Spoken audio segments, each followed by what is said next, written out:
irresistible combination to have Norma Gonzalez talk to us and then enjoy dinner together around round tables. I'm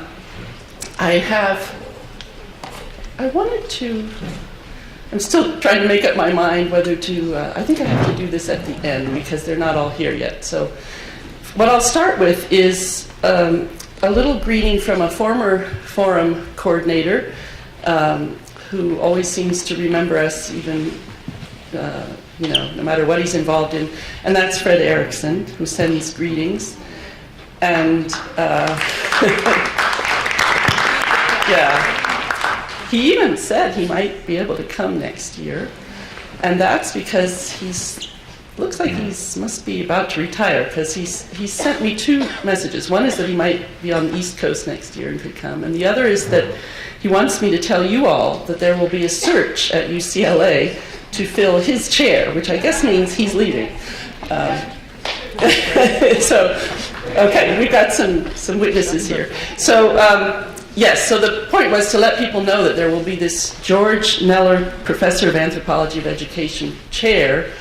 There'll be a search. And so if you are someone who might be interested, or if you know someone who you'd like to see in that position, be alert. It's going to be coming up.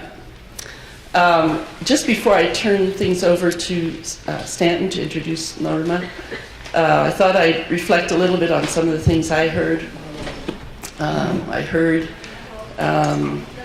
Heard about spaces for immigrant students to participate and have voice, and I heard about students as intellectuals and literary critics, and immigrants and migrants, and in fact all of us as super diverse subjects, each with complex linguistic repertoires, which are also our indexical biographies. Ideas to go home with, right? Learning as navigating a plethora of normative systems. I heard a lot of what one presenter called sobering accounts. I'm sure a lot of you heard a lot of these sobering accounts of how policies in the US in particular are closing down what I've called implementational and ideological spaces for immigrant students. How, in one place, Stacy told us about moving from push out ESL to pull in, but how that's really the wrong fix. And in another presentation, I heard about how the academic yearly progress and standardized tests are having the effect of moving dual language programs to transitional bilingual or even no bilingual programs, even in a state like Washington that has a pretty, policy favorable to dual language education. Or I heard about a 30-year bilingual education program in Pennsylvania district abruptly ending in 2007. I just heard just now in another session about a Chinese bilingual program in one of Philadelphia's public schools that was brought to an end unceremoniously last year. And I know that we're all hearing these stories. School choice in Arizona turning out not to be choice at all, but forcing Latino kids out of traditional public schools. New Latino diaspora parents struggling to support their children's education in a school district where the teachers are mostly English monolingual and the instruction is English only. What Gerald called cascading testimonials from parents, teachers, researchers, and administrators expressing a common alienation.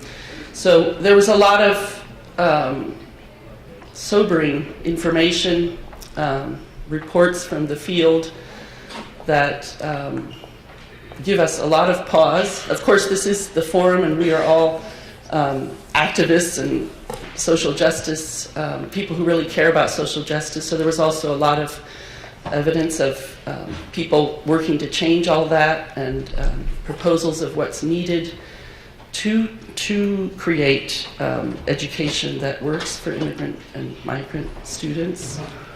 So Stacy told us that we need a school mission, and Gerald talked about a shared vision that focuses on serving the unique needs of these learners.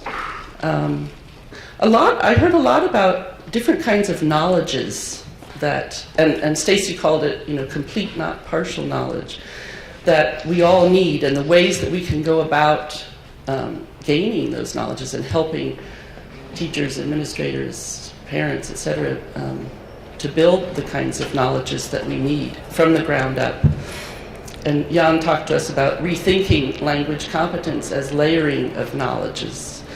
A layering of knowledges that is not to be presupposed but has to be investigated ethnographically. So those were some of the things that I heard, and I thought I'd just kind of mention them to start us on this, this final session, which is both reflective of what's been happening over the 2 days and also a chance to hear some inspiration from somebody who has spent a career and a lifetime working on these issues. So I'm going to stop here and turn it over to Stanton, who's going to introduce Norma for us. And thank you all again for being here.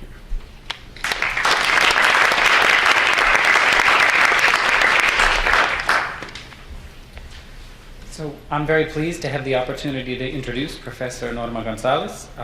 We're really grateful to you for coming and sharing your ideas with us today. That Professor Gonzalez is a professor in the Department of Teaching, Learning, and Sociocultural Studies, the College of Education at the University of Arizona. That she also has her degree from the University of Arizona, from the very highly ranked anthropology department there, where she worked with Susan Phillips and others. Around universities, you know, we have a convention that we don't hire our own. We don't hire people back who get degrees from our own institutions. It's a rare thing for a scholar to be brought back to her own institution. Only the most esteemed scholars are treated in that way, but Arizona, I'm sure, just felt they couldn't let her go because of the contributions that she had made and they knew she would continue to make. She's also been the president of the Council on Anthropology Education and has given an extraordinarily large number of invited keynote addresses at conferences like this one, national conferences, international conferences, all around. We're very pleased that she made time to be with us today. One of the striking things about Professor Gonzalez's work is the breadth, that she's done work that has touched and draws on a whole range of fields: cultural anthropology, linguistic anthropology, bilingual education, literacy, applied anthropology, policy, law. And so she's done work and brought together threads from these different domains in ways that's been able to make a practical difference and also contribute conceptually to these somewhat diverse, disparate fields that often don't talk to each other. Many of us know her best for 2 award-winning books that she's published just in the last 10 years since the turn of the millennium: I Am My Language, Discourses of Women and Children in the Borderlands, and Funds of Knowledge, Theorizing Practices in Households, Communities, and Classrooms. That many of us know her best for the Funds of Knowledge work that she's done with her colleague Louise Moll at Arizona. And this is work that, before many of us were even engaged with these issues, that Professor Gonzalez and her colleagues were already working productively past many puzzles that I, and I assume others, were bound up in. That we hear a lot of talk nowadays about asset-based accounts, about we have to think about what kids have to offer. We have to focus on kids who are doing things successfully as opposed to kids who are failing. But more than 20 years ago, Professor Gonzalez was already working with that assumption in mind and doing work to try to uncover these assets and help educators recognize and use them. She also was able to involve educators with families in appreciating these assets and employing them in the classroom in ways that presaged a lot of the work that we've tried to do, many of us more recently. I think that this work in the Funds of Knowledge, in a particularly elegant way, manages to overcome what we often think of as the theory-practice gap, that we often imagine that those of us in universities are doing one thing, we're thinking about stuff and finding stuff out. People out in the world, educators, are doing things.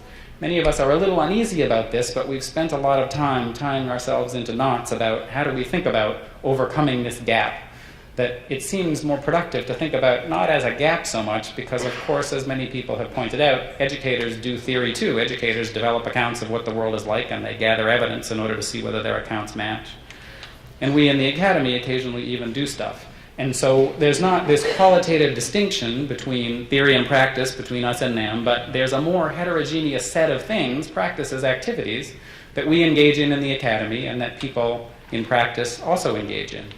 These things are not different in kind, but they are different to the extent that we have particular things we're good at, and in different places, like researchers, we develop certain sorts of skills to an extent that isn't normally found, although occasionally it's found in the world of practice. So instead of thinking about a gap, it's more like two domains that overlap to some extent, but also can productively share resources one with another. And many of us have started to think about trying to move resources back and forth across this gap. But it took a long time. There were these eras of teacher bashing where researchers spent a lot of time telling teachers what they were doing wrong.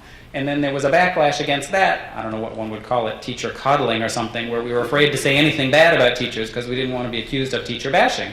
And so many of us, myself included, were tying ourselves up in knots over these issues.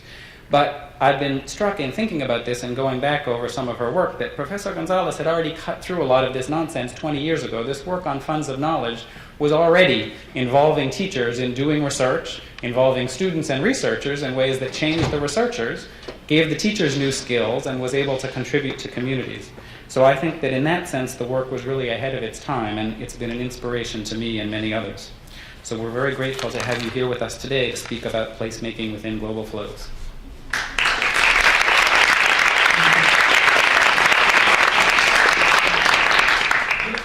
Well, I feel like I'm the one who's honored to be here. I was telling Stanton, this is the first time I've been to the Penn Ethnography Forum.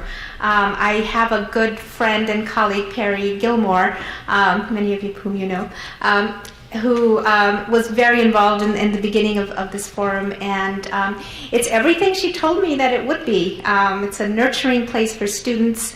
It's a wonderfully energizing kind of place, and I think it helps us to make those connections that we need to make when we go back to our various places. I'm really glad that Nancy was able to give us those all of those different flows, those intellectual flows that have been circulating throughout the conference. I think that they have been so compelling, and I think that as we see the connections between all of these, I think we'll be able to have a deeper understanding of the power that ethnography and education has.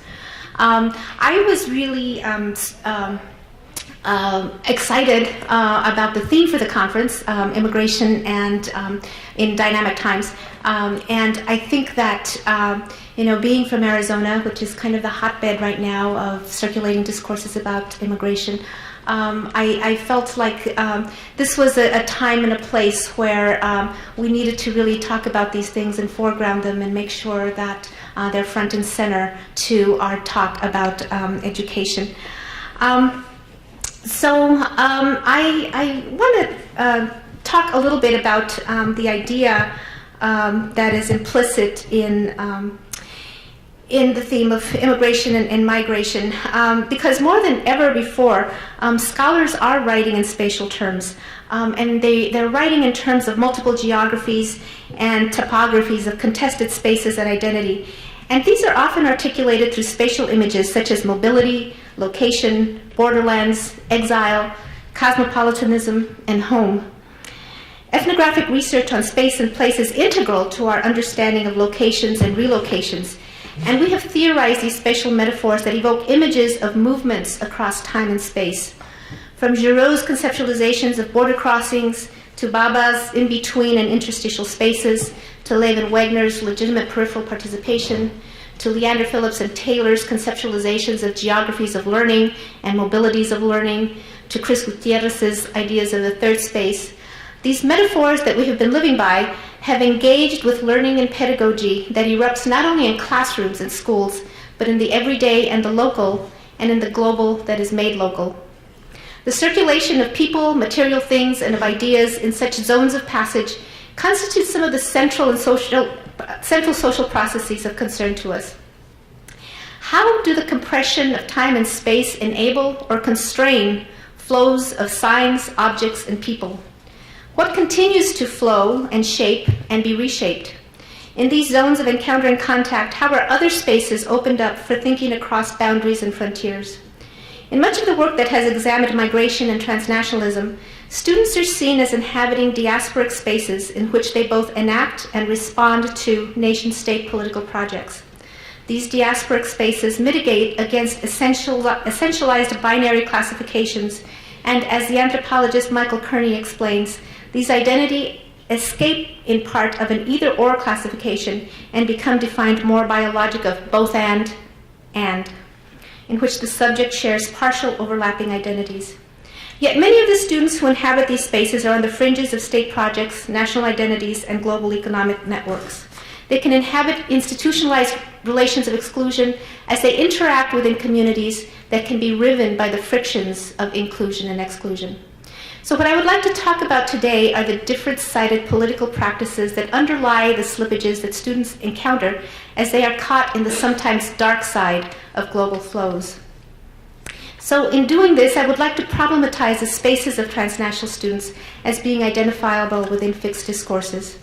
And here I would like to take up points that my fellow keynote speaker, Don Blumart, has made in arguments in other of his writings, that while processes of global flows are by now well described, their uptake has been less well understood, and that these forms of uptake need to be understood in terms of locality.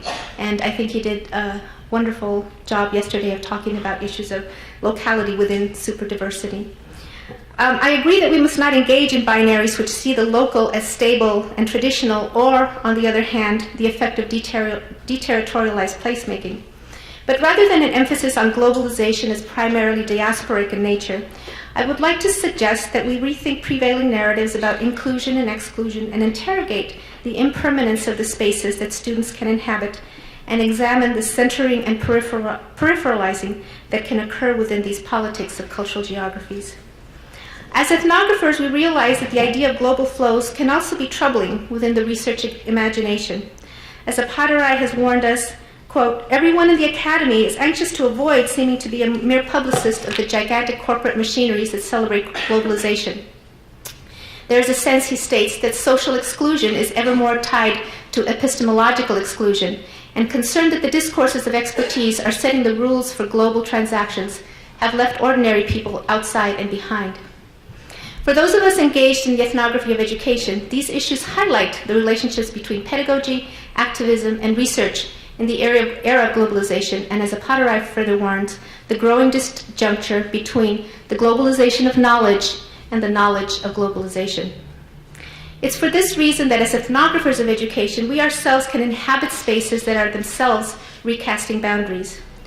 The insights of anthropology, as the parent discipline of ethnography, have been critiqued as having rarely moved beyond social criticism. Indeed, social criticism is often left by the American Anthropological Academy to development organizations, human rights groups, NGOs, or journalists who represent the controversies of public policy. Many who have critiqued the discipline claim the possibility of praxis has gravely reduced the relevance of anthropology in a world of complex social dynamics.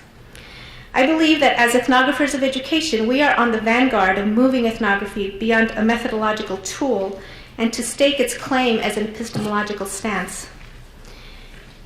As ethnographers, though, we have to acknowledge that our toolkit of ethnographic methods, the long-term and detailed forms of collecting data, was not meant to have the structural design to produce the silver bullet insights that are looked for by policymakers.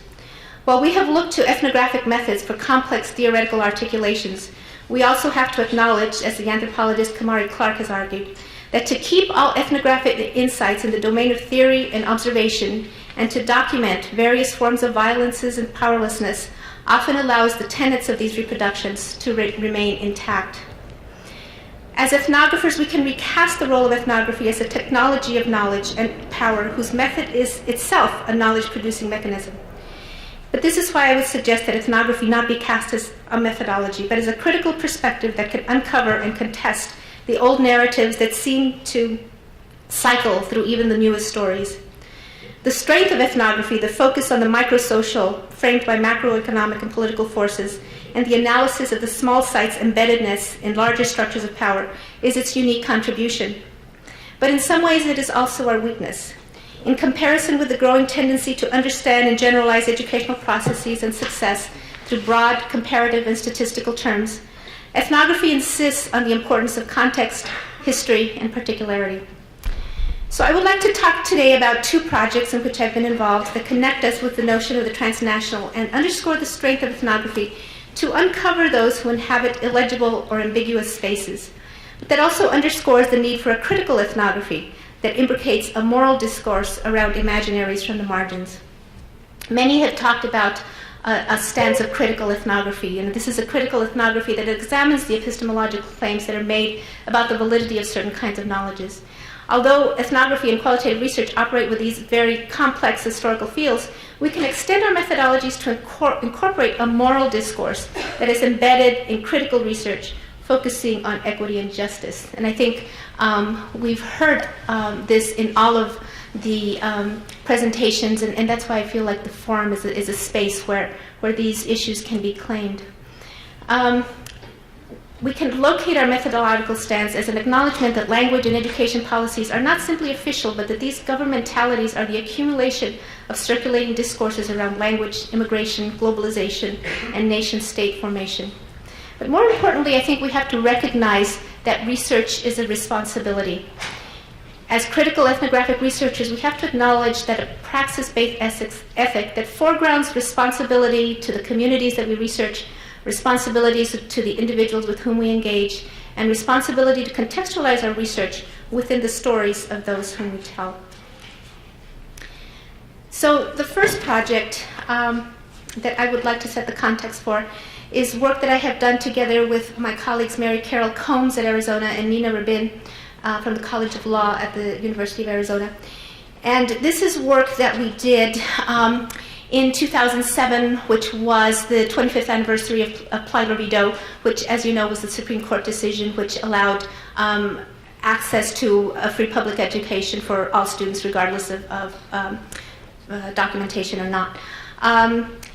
But to set the stage for that, I want to paint a broader picture, and to do that I want to highlight the work of linguistic anthropologist Otto Santana and his analysis of public discourse metaphors that solidify particular images in the public mind.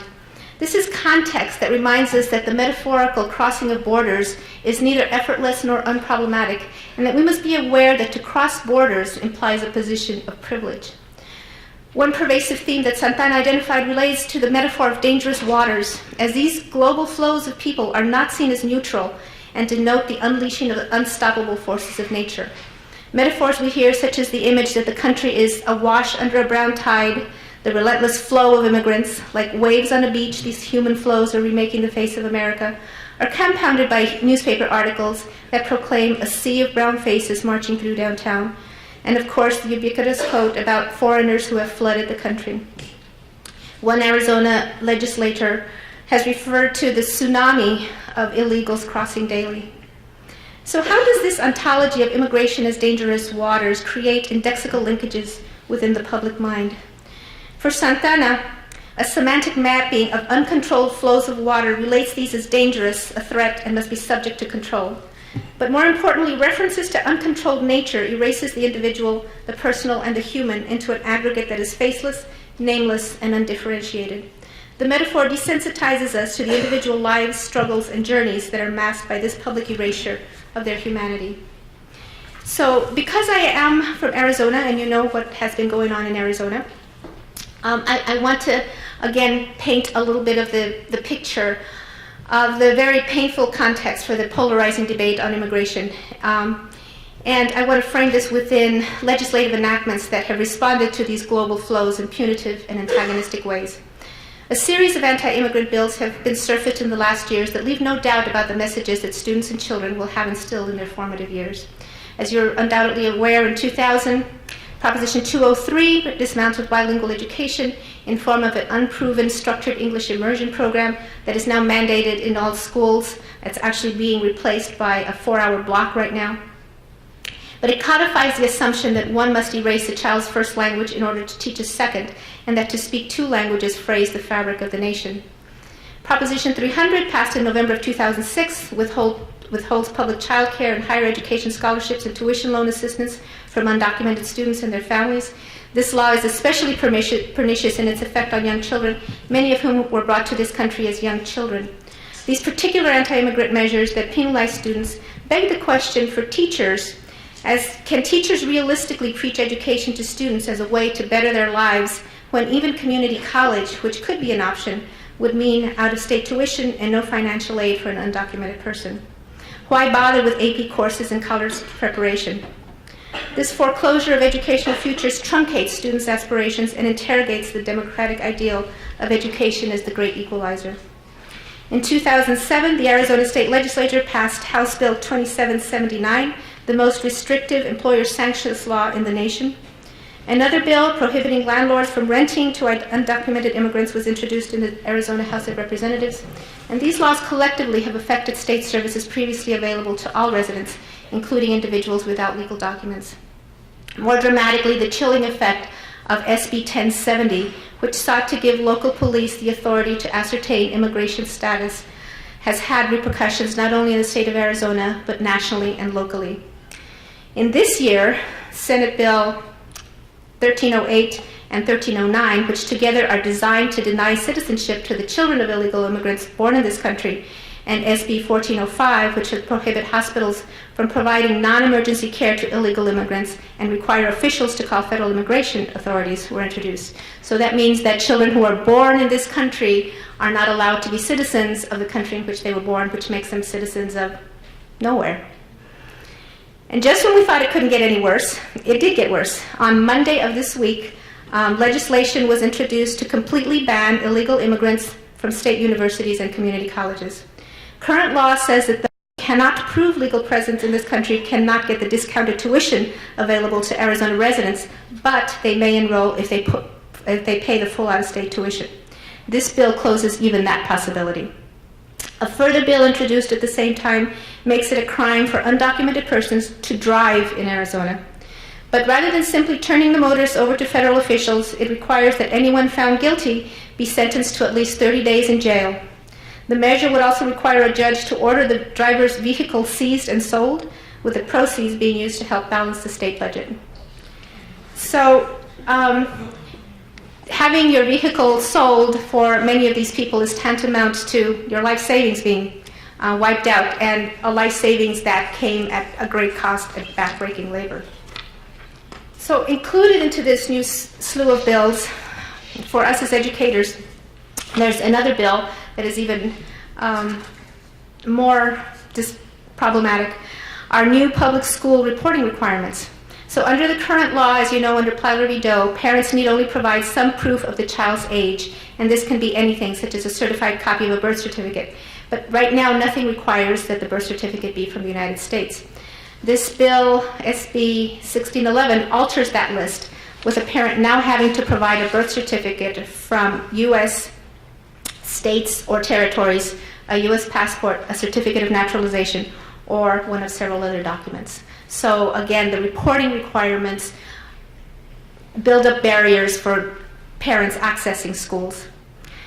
So we can see that within the last few years, the lifetime of many of our students, they have witnessed this siege and very pointed attacks on their language, their opportunities for higher education, and their opportunities to live and work in the space where they were born. And here I would like to talk about a different type of placemaking and the signifying practices that can discursively construct a placemaking that denies belonging and conveys the message that some people do not belong in a place. The placemaking that these discourses engender is that of a nation-state that erects boundaries around particular geographies where entrance is guarded, and students and their families are constantly reminded this is not a place where they are wanted or welcome or belong, and it is for others to determine their imaginaries and geographies. So the first study that I want to talk about, and this is a broader context for this immigration debate, we wanted to look at the impact of undocumented students in Arizona schools. And there's actually two parts to the study. The first study, we wanted to focus on gathering data from school personnel rather than from students and their families. And so we did surveys, we did focus groups with principals, teachers, and had the opportunity to ask them questions about the impact of undocumented students in schools. And I have to, I'll contextualize this as I go along, but these were schools that have very high proportions of low-income Latino immigrants in their schools. We did the research in 2 school districts, in 6 schools, and so we did an elementary, middle, and high school in each of the 2 school districts. And we know that part of the framing of this is that within the discourse of workplace raids and heightened border enforcement, many of our students are forced to live invisibly, and any chance encounter with any state or legal institution, even a traffic ticket, can have unexpected and negative consequences. As a result, many undocumented students do not experience school as a place where status distinctions are truly irrelevant. They're acutely aware that they must keep their legal status invisible, and even as children, they must look over their shoulders. We've been told of students whose parents will not allow them to go on field trips, fearing the detention points outside of the city. So we see these narrowing of educational opportunities for students so that they can't go engage in this expansive kind of learning. So what I'm going to give you now are quotes from teachers and principals as they talked about this. One teacher, elementary school teacher, was talking about a first grader. She says, when he came back, first he told me he was born in Mexicali. And so then he comes back the next day and he says, no, my mom said to tell you I was born in Tucson. Then the next day he comes back and he's like, and he whispers, Miss, no es cierto. I was born in Mexicali, but my mom doesn't want you to know. So these ordinary biographies that all first graders engage in become these sites of contestation for children. So they have to either betray their family or betray their teacher by lying to them.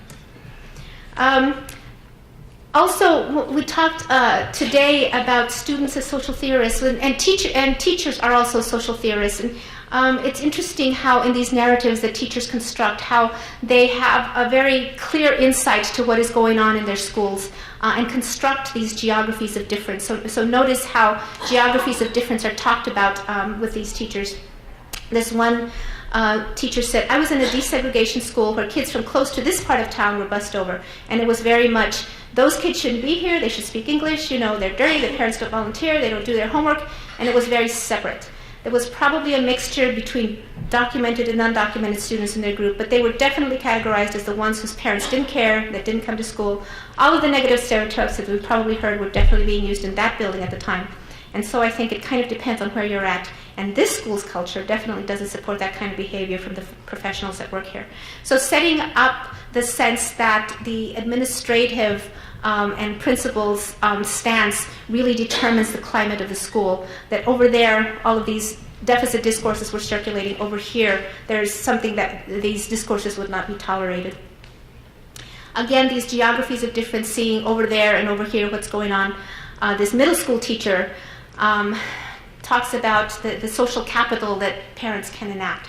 So he says, here in our schools, on this part of town, where the immigration is so high, they fear the system because the system is not their friend, it's the enemy. That's one more obstacle they have to overcome in surviving on a day-to-day basis. If you have a school on the other side of town, you don't have an immigration issue. I mean, the parents are working, their professional parent picks up the phone, calls the principal and says, hey, you've got a teacher that's not doing their job. Boom, that principal's on it, because they know the consequences of not taking action. Here, a teacher can badmouth a kid, come in unprepared, and no one's picking up the phone to complain to that principal. So he's setting up this idea of access to the school that is being truncated by fear and by seeing the school as an institution of the state. Again, these teachers were very clear in the way that they conceptualize students and seeing the effect of social policy. So this one teacher says, our whole goal should be to build and help responsible students grow up, and here's a very intelligent kid who's worked really hard and he's going to work harder. He's not going anywhere. He's not going back to Mexico. Everything that we invest in that child is going to be in the United States. So seeing the effect of these very pernicious laws on children, that if they are not allowed university, if these narrowing policies push them out of school, what is going to happen? There's going to be a permanent underclass. They will not be able to have any kind of access to schooling. This is an excerpt from the Arizona Republic, which was reporting on the DREAM Act, which, as you know, still has not made it to national law. But they're debating it in this particular school board. And it brings up a theme that was a recurrent theme in a lot of the interviews that we did. It says, at this time of year when students near graduation are filling out applications for college admission, scholarships, and financial aid, Marina Acosta, senior at Carl Hayden High, said some undocumented students are wondering why they should bother. In voting in favor of the resolution, that means supporting the DREAM Act, board member Jarrett Mopin challenged people to look into the eyes of the district students and see if they could tell the difference between a legal resident and an undocumented immigrant. You just see hope, he said.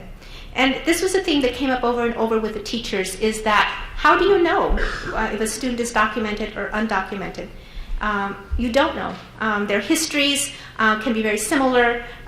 So many ways of making distinctions are not evident. And so how do you know? How do you know who has the right and who has the papers? So these students are living visibly and invisibly. They're visibly because they're not literally invisible, but this visibility is fraught with tension and insecurity. Foucault says visibility is a trap, but also a marker of normalcy, and invisibility functions as a guarantee of order. But they are also under surveillance because it is unverifiable. Homi Bhabha calls this the hidden threat of the partial gaze, and this creates a state of hypervigilance. And the youth in our study must exercise an extreme degree of vigilance and self-discipline because of the possibility of surveillance. So in addition to the focus groups with the teachers and the educators, we also were able to interview high school undocumented students. And so the narratives you're going to see are from two young women who talk about their experiences. They are both bilingual, but they preferred Spanish, and so we interviewed them in Spanish.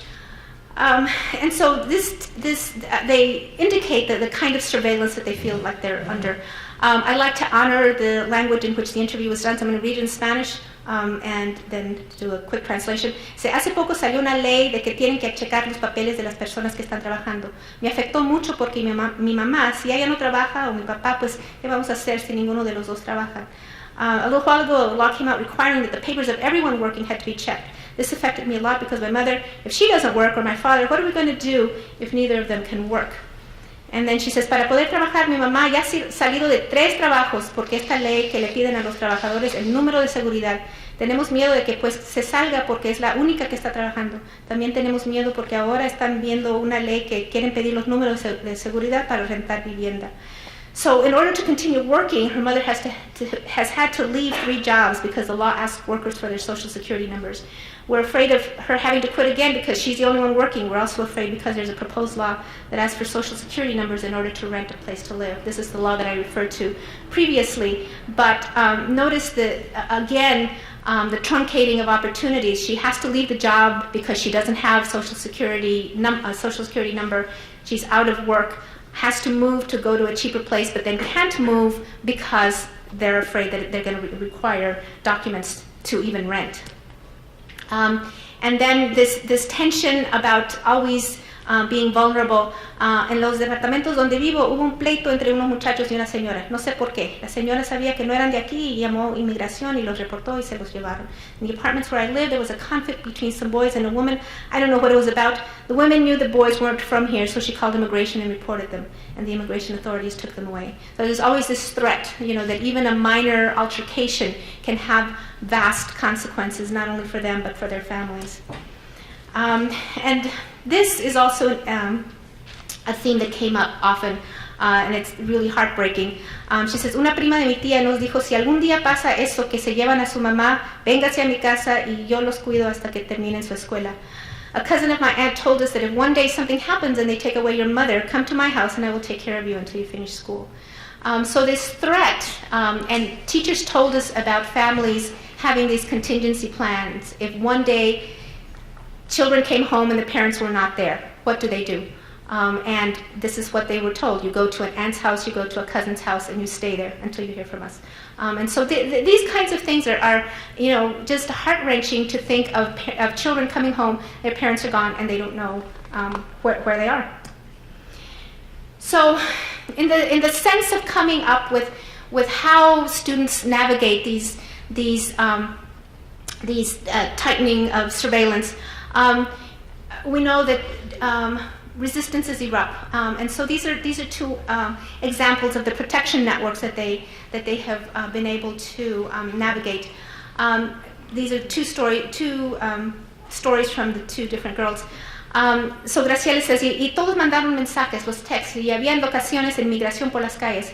Y luego no pasen por la Palo Verde o Irvington, these are streets in the city in Arizona. Hay un retén, dicen que agarraron a muchas personas. Y también el año pasado fue en el car wash de la Irvington, dijeron no pasen por ahí, está la migra. Y y todo luego se empiezan a mandar mensajes. And it's like they all send text messages about the street locations of the Border Patrol. Don't use Palo Verde or Irvington because there's a checkpoint. They're detaining many people. Last year in the car wash on Irvington, they sent messages not to pass by because the migra was there. And then my friends began to send text messages. So this marshaling of these literacy resources, I mean, this is really literacy as social practice, as a practice that has real consequences, and being able to mobilize these knowledges in very real ways. So, the culture of fear, this is an excerpt from a letter to the editor of the Tucson Weekly. I was further enraged by the mention that they, undocumented adults, got their educations in local schools, obviously unaware of Palo Verde. It seems we now have to find a way of registering children in our schools to stop criminals from attending. So children are criminals for going to school. And this comment, which was posted just on Monday, and this had to do with the law having to do with not being able to drive. It was just the first comment, and I just took it as emblematic. It says, well, duh, this is a no-brainer. How the heck can anyone fight for the illegals to have driving privileges? They are criminals after all, and you know they will not have insurance. So this is an all-around great bill. Well done, and keep them coming. Anything we can do to make it harder on the illegals is a good thing. Make them all go to California where they can sponge all they want. So today,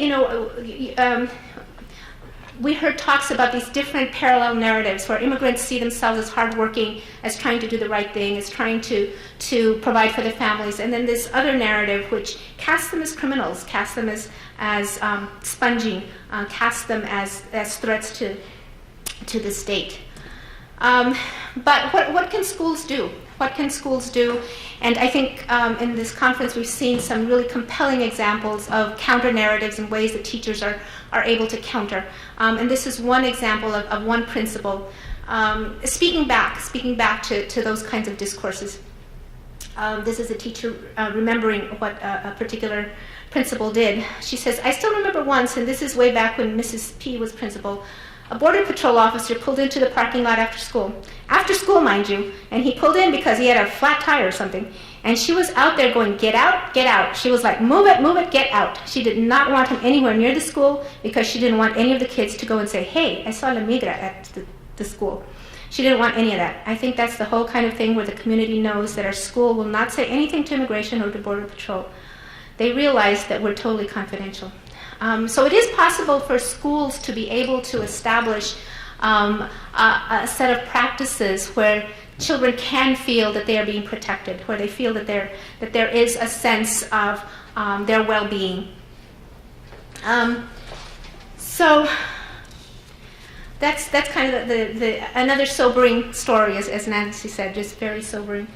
But I want to talk about a second study that I'm just trying to start with, and I think that as this morning we heard Gerald Campana talk about ethnographies of empathy. I think that the idea of empathy as ethnographers, that we need to think about how these narratives are being constructed and how our methodologies can talk back to these narratives. The other part of these global flows, and here I want to problematize these tropes of border crossings, and to suggest that borders are lines that often create relationships by division and rupture. What has been less understood in the transnational global flows is the reverse phenomena, and that's the experience of Latinos or Mexican origin students returning to Mexico after having lived in the United States. According to research by education officials in Mexico, and here I'm citing research by this Transborder Institute, the University of San Diego, an increasing number of children are entering schools in Mexico after having lived in the U.S. for a number of years. In some instances, the children are returning with parents who have been deported from the U.S., while in other instances, families are returning to Mexico in the wake of the experiences with strong anti-immigrant climates in the United States, or because of the economic pressures associated with the global recession. Although these students are usually cast as returning students, not all children who are now migrating to Mexico are returnees. Older students who began school in Mexico, then migrated to the U.S. are indeed returning, but other younger children who were taken to the U.S. as babies or were born in the U.S. have never attended schools in Mexico. For them, they are entering a completely unknown educational system. Scholars have begun to take note of this phenomenon, and I've been working with a group of Mexican and US-based scholars who are focusing on exactly this. One of our colleagues, Gloria Valdez from the Colegio de Sonora, has been at the forefront of organizing symposia and other conferences to study niñez migrante, to transnational children on both sides of the border. In addition to Gloria, I want to acknowledge this particular group at the University of Arizona, Yamilet Martinez, formerly of the Secretaría de Educación Pública Sonora, Tony Griego Jones, who attended the conference, this conference today, Erika Montoya of the Universidad de Sinaloa. But in addition, educational anthropologists Ted Heyman and Victor Zuniga have explored this issue for several years. And the work of Heyman and Zuniga determined that estimates of at least 2% of children enrolled in Mexican elementary and middle schools have prior experience in U.S. schools, and that at least 1% are U.S. citizens but by place of birth. So if you take the total aggregate of number of Mexican students enrolled in schools and extrapolate 2%, it means that there's thousands and thousands of children who are having this experience. Our University of Arizona Working Group has found that when children return to Mexico, again, they are often invisible, since teachers are unaware of their presence. Teachers have had little or no experience with students who were not born in Mexico and who are not Spanish dominant. They were born here, they're English speakers. And they have few resources to help them evaluate, plan, and implement instruction for the children entering these classrooms. Based on work conducted by the Baja California State Educational System, again, I'm citing the work of the Transborder Institute, the following observations have been made in the case of children who at some time in their lives have attended an educational institution in the United States and then returned to Mexico and enrolled in the Mexican educational system. So many girls, boys, and adolescents returning to Mexico are not returning to school, and those who do return to school often face conditions of inequality, thus leading to school failure. Many girls, boys, and adolescents returning to school in Mexico do so without academic records from their time in the U.S. educational system, thus making it difficult to certify credits for educational progress. I was in Madison last week, and I met with the school district there, and we were talking about bilingual programs and dual language programs, and they mentioned exactly this point, that they get these documents from Mexico, they're called apostillados, and they need to be stamped and certified in very particular ways, and because people there don't know what to do with them, they kind of get shuffled from office to office. And as long as those documents are here, those students are not allowed to enroll in class. So the longer that happens, the longer that time before they can enroll in school is prolonged. And when that happens, girls, boys, and young migrants are incorporated into the school as auditors. In other words, they're allowed to be there as oyentes, which means that they can have a place, but they don't have a formal recognition for school completion. So students returning to Mexico face these disadvantages, and content knowledge and their educational progress is slowed. For example, students returning to Mexico who do not have documentation to verify their level of education in the United States are given these diagnostic tests to evaluate content-based knowledge. But significant portions of this knowledge is often outside the scope of the knowledge acquired by these students while they were in the United States. And this may include the knowledge of the history of Mexico and knowledge of the Spanish language, for instance. So students are facing again what they may have experienced in their own past, in their first migratory experience: a new country, new school, different educational system, new teachers and peers, often without warning, all at the same time. On another level, these students may be experiencing the trauma stemming from deportation or relocation, as the circumstances that led to their relocation may also have been disruptive and traumatic. These students may not perform well on the tasks and exercises that are set in class, either because they do not understand the teachers or do not ask for assistance for fear of being labeled. The teacher of the research of the Transborder Institute found that, quote, they are frequently found walking alone and often humiliated and punished unjustly, being told to sweep the yard because you did not do your homework assignment or go run an errand because you don't understand. So the cyclical nature of origin and destination places and the problematic nature of return itself crosses many, many boundaries. So it's an issue of going back to a place of origin. Sandra Soto of the University of Arizona studied similar experiences by Puerto Rican students who returned to Puerto Rico after schooling in the U.S. She reports on 9-year-old Jesus, who moved with his family back to Puerto Rico. She writes, he expressed having felt excited to finally go back and live in his home country because he was too young to remember the last time he was there. The family moved to a rural town in the center of the island, and the school, of course, held very different characteristics than those of his inner-city school. Jesus' new school was small, and hanging around the school and playing sports during recess were the main sources of entertainment. The structure and characteristics of the school were already a drastic change for Jesus. Upon moving to Puerto Rico, Jesus' main challenges as a student were related to acceptance and understanding from both his school peers and his teachers, and relationship with peers were often fraught with the same issues that children returning to Mexico found. So, for instance, he says, there was a teacher that simply didn't understand anything that was happening. She would tell me, why didn't you finish? I could not finish as fast as everyone else, and she would yell at me, take my paper away, rip it or something. If she would have at least helped me with something, I would have probably done a lot better. And then he says, some of the kids made me mad because they wouldn't let me play basketball with the kids that were there. Because I was an Americanito, they would call me. It got me pretty mad. Actually, over here in the U.S., I feel really Puerto Rican. Over there, I feel like a white boy. So these children are caught, and we need to also understand the circumstances that lead to child migration and the inherent vulnerabilities of children. I'd like to cite here the work by the Center for Public Policy Priority, published as a policy brief entitled A Child Alone Without Papers. And here we see one of the images from their report, and it's a small poem written by an unaccompanied child prior to his deportation from ORR. I don't know if you can read it up there, but it says, and you can see the imprint of his hand, and in English he's written goodbye, and then his poem is in Spanish. He says, "Qué triste es un adiós, más triste que un adiós no hay nada en esta vida. Es inmenso el dolor que en mí originó al decir adiós. Qué triste es un adiós, adiós." Goodbyes are so sad, and there's nothing sadder than a goodbye. It's immense, the pain that formed inside of me when I said goodbye. Goodbyes are so sad. Goodbye. So this brief asks, what really happens to the 43,000, and that's a real number, 43,000 unaccompanied, undocumented children who are removed from the United States? This policy brief advocates that U.S. immigration policies and procedures recognize our child welfare standards for both the good of the individual child and to preserve our core values regarding the treatment of all children. So one of the questions that this Ethnography and Education Conference has asked is, what knowledges, ideas, relationships, and technologies are learners and teachers drawing on to make sense of these dynamic times and spaces?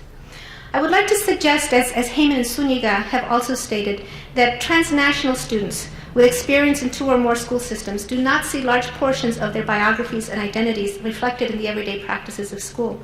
This is because everyday school practice on both sides of the border is constructed and associated with a national identity, yet some do not share the identity being promoted or do embrace it, but only as a portion of their hybrid selves. How can consequences of migration and immigration be made evident in terms of disembedding place and identity? Very often, stability of place is seen as a precursor for stability of identity. Yet the loss of a bounded place called home for these diasporic students has been destabilized in signifying practices that exclude and invisibilize their transnational identities.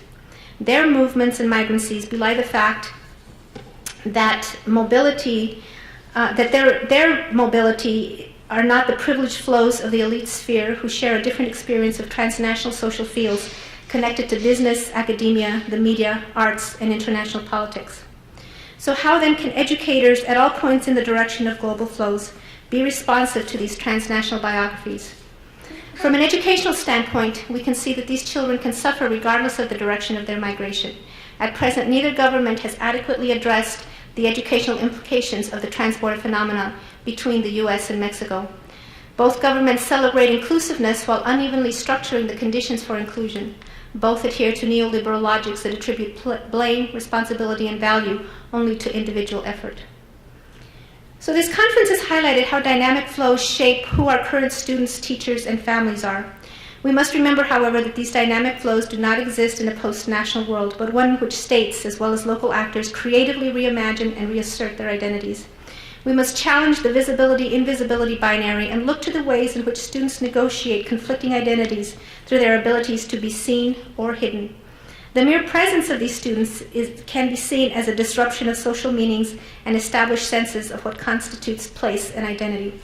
I hope that as ethnographers of education, and especially this new generation of ethnographers who I think have been so wonderfully represented at this conference, will take on this mantle of ethnography as a principled stance to critically engage the community spaces as well as the educational spaces of enclosure that surround our schools, even as those spaces expand horizontally across time and space and vertically linked to senses of place, and virtually to encompass cyberspaces where immigrants and natives take on a whole new meaning.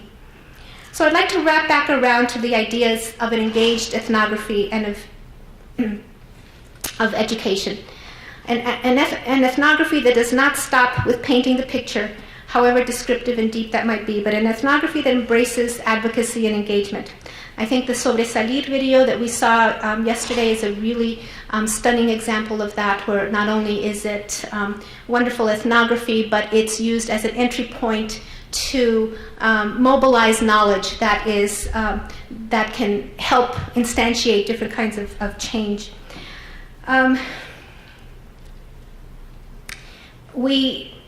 The power of ethnography is to tell our stories, and as critical race theory tells us, these stories are our theories. These stories can inspire us, they can outrage us, they can move us, and sometimes they can break our hearts. But these is our counter to policy, and I would urge that you tell the stories, and you tell them well, and you tell them to anyone who will listen. If we can see in our ethnographies the understanding of learning that recognizes the affordances of heterogeneity rather than its elimination or correction, and to acknowledge the placemaking of students, at least in their schools, then we can do the work of providing expansive learning spaces in dynamic times. Thank you very much.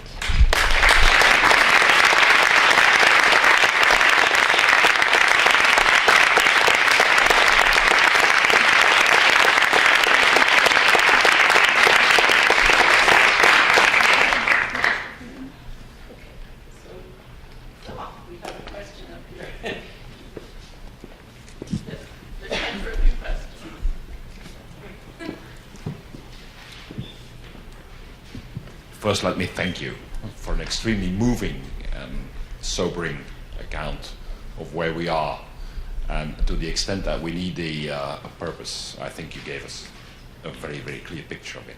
Thank you. The news is not good. The news is not good. Yeah, and the more relevant the work, and also, let's say, the more urgent the work we need to put into this. And no shoddy work will do, only the best will do. That's right. That's right. I was really struck by a final message about challenging visibility and visibility, and it brings me to a research ethics thing that I've been struggling with myself for a long time, working with asylum seekers in Europe. And it has to do with anonymity, all right? Visibility, invisibility. We are invisibilizing the real people we're working with because of research ethics. We're not supposed to use their names, right? That's a really interesting thing because, I mean, these asylum seekers or illegal immigrants in Europe, they don't administratively exist. Now, the division between the public and the private is an administrative governmentality thing, of modernity. Right? So if you deny them legal existence, they really don't have privacy. There is no distinction between, I mean, they simply don't have the privilege of having a private sphere. So why on earth would we continue to anonymize our data? Yeah, and you know, on the one hand, we know that IRB requirements are for the protection of human subjects, but I think you're absolutely right. I think sometimes that they can go too far, and even those protections are not enough. You probably know the instance we had in Arizona with Luis Smolin, you know, where names were subpoenaed, and not only names but emails that went to teachers asking them to participate. And so confidentiality and privacy, we can make a claim to it, but the reality is that it's never a guarantee, as much as we would like to think so. You know, there's many instances where people would like their names used because they want to make sure that their voice is heard and that they're not given a pseudonym that, again, invisibilizes and erases who it is that they are. And so I think these are issues that IRB has kind of skirted around. We absolutely want to make those ethical judgments and not promote any kind of confidentiality, violence on anyone. But on the other hand, I think that we need to make arguments to IRB decision makers about the kind of data that we're collecting and the kind of stories that we're telling, and how sometimes those stories have to be contextualized within place and time and people. Yeah.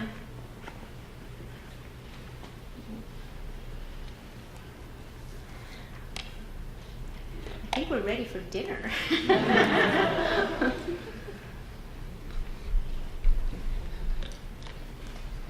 I agree. I think that dinner is a great opportunity for us to continue the conversation. That's what we hope happens, and that's what seems to happen every year. So, but first, a big thank you.